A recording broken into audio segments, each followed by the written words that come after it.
Hai Bunsis, Bunda Sista, apa kabarnya kalian semua? Semoga kabar kalian baik-baik saja ya. Oke Bunsis, ini aku ceritanya mau sharing kegiatanku. Mama muda di anak siang hari beres-beresnya melanjutkan kegiatan sebagai seorang ibu rumah tangga yang begitulah ya, tidak ada habisnya.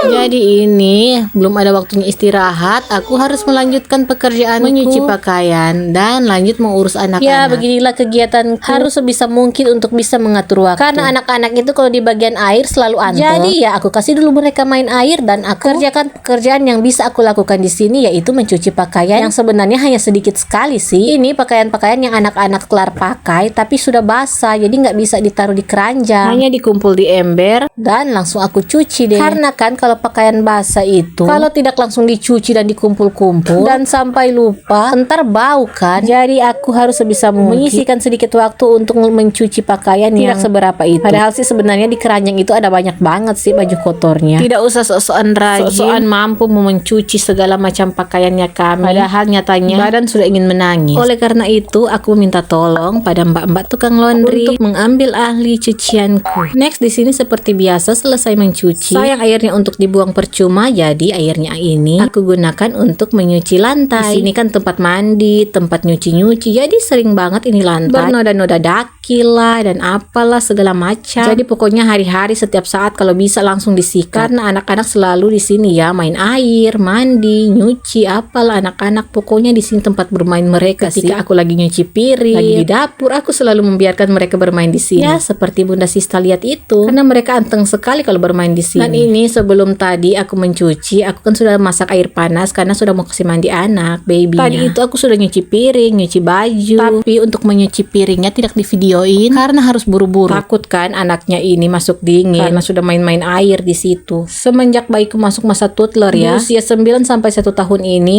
aku sudah sangat-sangat merasa kurang produktif dan kadang merasa gagal sebagai seorang ibu rumah tangga yang ya banyak pekerjaan yang sudah tidak bisa saya lakukan dengan baik dan benar. Tapi di sisi lain, saya harus bisa tetap positif dan tanamkan dalam pikiran ini untuk tidak apa-apa jika kita mengesampingkan keegoisan kita untuk selalu rajin-rajin demi anak-anak. Tanamkan dalam pikiran bahwa anak-anak itu adalah nomor 1. Urusan rumah mah dikebelakangin aja lah ya. Karena urusan rumah rumah berantakan itu mereka bisa menunggu untuk saya beres-beresin. Tapi ngurus anak itu tidak bisa menunggu seperti ini. Mereka waktunya untuk mandi, waktunya untuk makan, waktunya untuk tidur, waktunya untuk bermain. Mereka itu tidak bisa menunggu. Jika sudah waktunya pasti mereka nangis. Jika mereka ingin itu pasti nangis. Apa-apa nangis, apa-apa tantrum. Ntar kita itu akan ikutan tantrum kalau memikirkan, aduh ada pekerjaan ini, kenapa kamu butuh ini, aku lagi pengen ini, aku pengen itu, kenapa kamu gini, kenapa kamu gitu. Akhirnya tantrum berbarengan lah kita.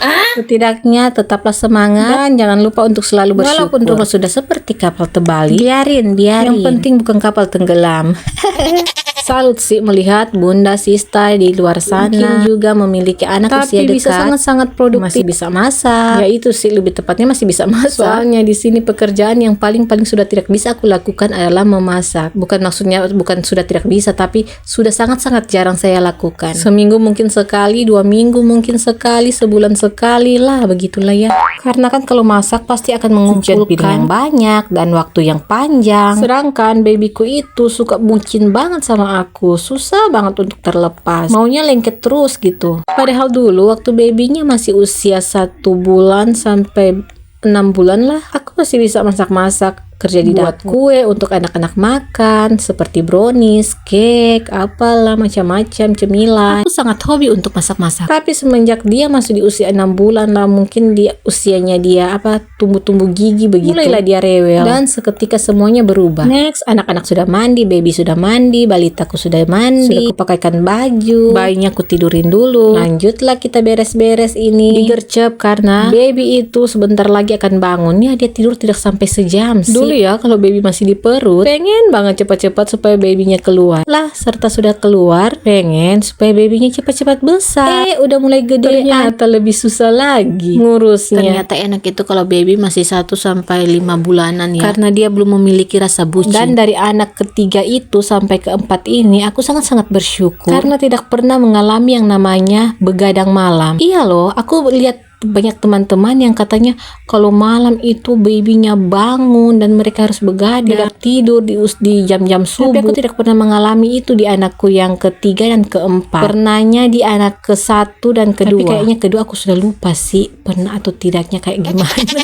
Tapi kalau anak pertama aku ingat sekali, aku sering sekali begadang di jam-jam subuh seperti jam 3, jam 4. Di usia babynya masih 1 sampai 8 bulanan lah. Saya merasakan yang namanya begadang di jam-jam 1 di jam-jam babynya subuh. Suka bangun-bangun di malam hari, bukan di malam, malah di subuh hari. Kalau babyku bangun, dia tidak mau tidur, maunya main-main. Yang aku ingat sih ya itu hanya waktu anak pertama saja aku pernah mengalami begadang malam. Anak ketiga dan keempatku sangat-sangat tidak pernah aku begadang malam. Bukan kadang, tapi malah tidak pernah. Padahal anak pertama, ketiga dan keempat itu ASI. Dan kalau mau dipikir anak pertama malah full ASIku kayak deras banget, kayak banyak. Setelah anak ketiga dan keempat ini aku lihat asinya kayak sudah kurang. Tapi di malam hari itu mereka tidak pernah begadang. Kalau mereka bangun subuh langsung dinenenin, langsung tidur, gak ada jeda untuk mau bangun, mau bermain sampai sekarang ini. Dan ini berhubung balitaku ini sudah tak tahu ngapain lagi, tidak ada teman dia untuk bermain karena biasanya dia itu bermain sama baby. Tapi babynya tidur, caper-caper lah dia sama emaknya ini. Biasanya sih main sama kakaknya itu, tapi kakaknya mungkin lagi tidak mood. Mungkin ada yang bertanya kenapa dia tidak main-mainannya, karena sebenarnya di sini aku sudah tidak memberikan dia mainan-mainannya telah aku simpan ya ibu. Tega-tegaan dikit demi kewarasan jiwa ini dan raga harus saya lakukan, karena kalau aku membiarkan begitu saja permainan anak-anak, ya pastilah para ibunda teman-teman semua tahu bagaimana anak-anak itu kalau bermain permainan mereka. Lagian juga anak-anak memang sudah bosan mainin permainan mereka, jadi tidak ada salahnya jika aku ambil inisiatif untuk menyimpan saja mainan mereka di tempat yang sulit untuk mereka jangkau. Pada akhirnya seiring berjalannya waktu anak-anak pun melupakan mainan mereka. Tapi kan jika mereka membutuhkannya pastilah mereka tanya dan aku akan memberikannya. Tapi kalau aku simpannya hanya begitu saja, mereka akan dengan sesuka hati membongkar mainan itu dan akan membuat aku puyeng. Memang ya banyak sih yang bilang jangan melarang-larang anak untuk bermain permainan mereka, karena dengan bermain permainan mereka kan lebih kreatif dan lebih pandai. Ya sayangku, sebenarnya yang membuat mereka kreatif dan pandai itu adalah stimulasi dari orang tua, ajaran dari orang tua, bukan terfokuskan kepada permainan. Karena kan ya anak-anak kalau sudah bermain, kita sebagai orang tua ya biarin saja. Kadang mereka sudah asik main sendiri, kita sibuk sendiri. Jadi ya mana bisa anaknya pandai. Jadi, mau dengan mainan, mau dengan perhatian, mau dengan apalah.